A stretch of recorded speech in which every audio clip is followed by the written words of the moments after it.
गेल्या काही वर्षात लाखो भारतीय देश सोडून गेले आहेत। सरकार शेतकऱ्यांची कर्जमाफी करण्याऐवजी उद्योगपतींची हजारो कोटींची कर्ज माफ करते। प्रामाणिकपणे कर्ज भरलेल्यांना सूट न देता आपले पंतप्रधान निर्लज्जपणे आश्वासनांची खैरात वाटतात, अशी टीका आमदार शिरीष चौधरी यांनी यावल तालुक्यामधील पाडळसे येथे महाविकास आघाडीचे उमेदवार श्रीराम पाटील यांच्या प्रचारादरम्यान केली आहे। आजही जी परिस्थिती देशामध्ये चाललेली आहे की 10 वर्षे त्यांनी गळा फाडून फाडून सांगितलं, न खाऊंगा ना खाणे दूंगा रे, सगळं तर लाखो कोटी रुपये तुम्हीच खाल्ले। तो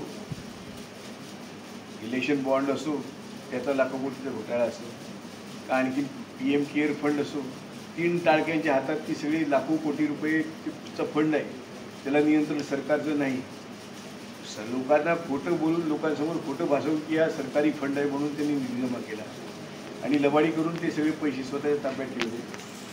कोट्यवधी शेकडो कोटी रुपयाचे कार्यालय त्यांनी मतदारसभे संबंध राज्यामध्ये भाजपचे बांधले आणि हे सांगतायत की आम्ही हमने खाएंगे ना खाणे देऊ। तर सगळे तर तुमच्याबरोबर बसलेत खाणारे, ते काय कमी झाले म्हणून बाहेरचे देखील खाणार नव्हते, ते देखील कडेवर घेतले सगळे, कोणी शिल्लक ठेवला नाही। खातोय ना त्याला पहिले कडेवर घ्या, त्याला जवळ घ्या, ही कोणती पद्धत आहे? कारण त्याचं कारण असं की त्यांच्या पायाखालची जमीन सरकली।